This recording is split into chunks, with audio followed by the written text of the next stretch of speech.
Salut tout le monde. Aujourd'hui, je vous explique tout de A à Z sur l'essaimage. Pourquoi les abeilles essaiment? Comment lutter contre l'essaimage dans vos colonies? Et pourquoi les essaims se posent toujours au même endroit? Allez, c'est parti.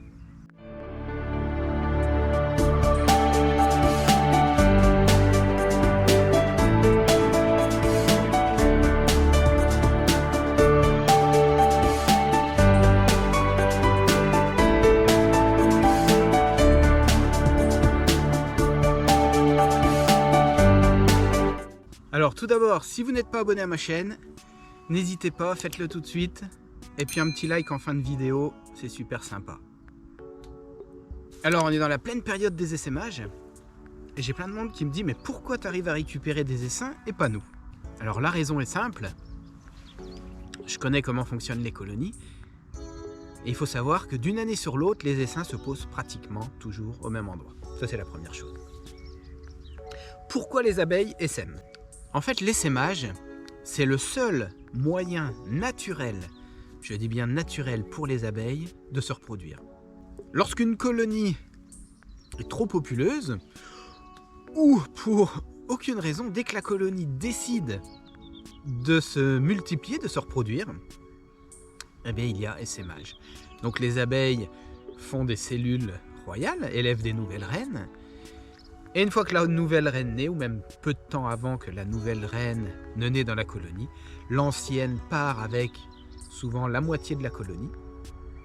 Donc on se retrouve avec un essaim. Et donc on se retrouve avec deux colonies. Et voilà, la colonie s'est reproduite.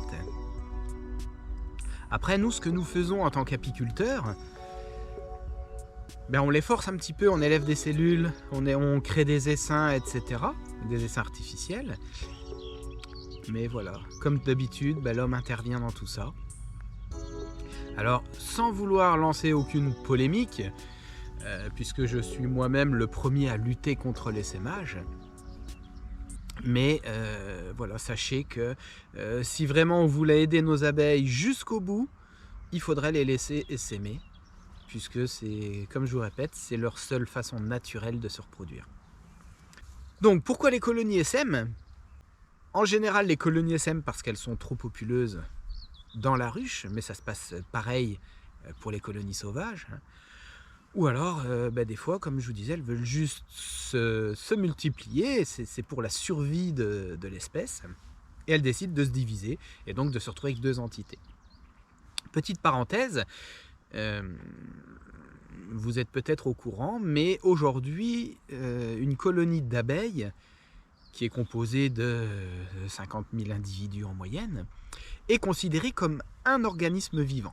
Voilà, donc cet organisme vivant doit absolument se reproduire. Il n'y a pas 50 000 entités dans une colonie, c'est une seule entité. D'ailleurs, quand vous faites vos déclarations de ruche, vous déclarez une ruche. Vous ne déclarez pas 50 000 abeilles par boîte. Que la colonie soit petite ou grosse, c'est une entité. Donc quand elles essaiment, les abeilles préparent tout ça en amont. La vieille reine ralentit sa ponte. Les abeilles élèvent une nouvelle reine. Et puis ensuite, l'essaim s'en va. Quand l'essaim sort de la ruche, qu'est-ce qui se passe? Enfin, de la ruche, j'emploie le terme ruche, mais on est d'accord que ça se passe exactement pareil pour les colonies sauvages. L'essaim sort de la colonie actuelle. Et dans un premier temps, il va aller se poser dans un rayon de 1 à 3 km.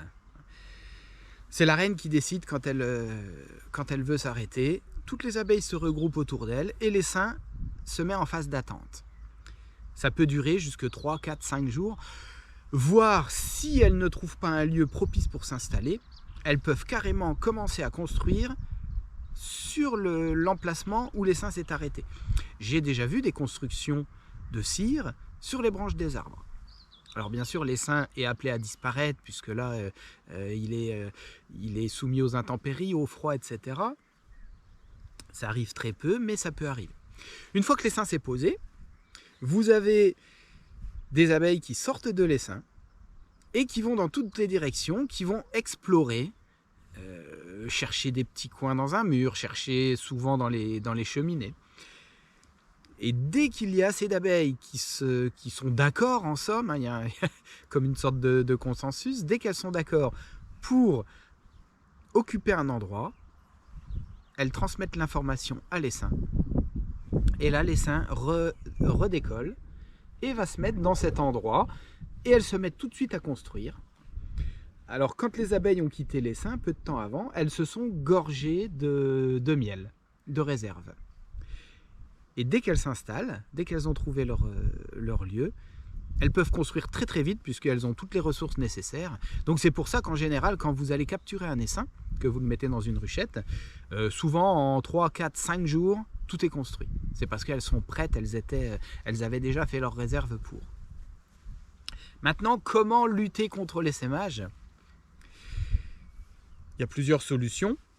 Alors bien sûr, l'histoire de vérifier toutes les semaines les cellules royales, etc., ça fait partie des solutions. Mais on peut très facilement oublier une cellule royale. Et là, je pense que c'est encore pire que tout, parce que pensant lutter contre l'essaimage, si on oublie une cellule qui était bien planquée, parce qu'il faut savoir que les abeilles arrivent des fois à planquer les cellules dans des endroits où on ne pense même pas les voir, sur leur bord d'un cadre, etc. Quand vous visitez, les abeilles se mettent directement sur la cellule, donc vous ne la voyez pas non plus. Donc voilà, cette façon de faire n'est pas fiable à 100%. Il y a une autre façon, celle que moi je pratique, qui est fiable à 99,99%, c'est de dégraisser régulièrement les colonies. Moi je fais de la création d'essaims puisque je vends des essaims. Donc tous les 15 jours, je prélève 2 cadres sur mes colonies, donc 2 cadres de couvains, d'abeilles, etc. Et je recrée un essaim dans lequel je vais apporter une reine fécondée. Alors vous allez me dire, ces colonies-là, je les affaiblis tous les 15 jours. Oui, c'est exact, je les affaiblis. Mais sur une moyenne de 160 colonies, j'ai 2 à 3 essaimages par an. Effectivement, le fait d'appauvrir les colonies, je ne fais pas 50 kg de miel par colonie, c'est évident. Mais voilà, mon but premier étant de faire des essaims, c'est la façon que j'utilise pour ne pas avoir d'essaimage. Ensuite, quand un essaim se déplace, vous avez peut-être remarqué que souvent, d'une année sur l'autre, les essaims reviennent exactement au même endroit. Tout simplement parce que lorsqu'un essaim se pose, il laisse des phéromones, la reine, l'essaim en lui-même, laisse une odeur sur l'emplacement où il s'est installé. Et lorsqu'un autre essaim passe dans le coin, il sent cette odeur-là et il vient se redéposer au même endroit puisque voilà, les abeilles se disent tiens, il y a un essaim qui s'est déjà posé là, c'est que c'est un endroit qui convient. Donc elles s'installent au même endroit. Moi je capture beaucoup d'essaims, tout simplement parce que depuis le temps que je suis apiculteur, je connais beaucoup d'endroits où j'ai récupéré des essaims. Et tous les ans, je vois là où j'ai récupéré les essaims les années précédentes, je place directement des ruchettes pièges. Et comme les colonies, comme les essaims reviennent au même endroit, souvent j'ai des essaims dans ces ruchettes pièges. Voilà, vous savez presque tout sur les essaimages. Donc de toute façon, si vos abeilles ont décidé d'essaimer, elles essaimeront. Voilà, ciao à tous, à bientôt pour une nouvelle vidéo. Bye.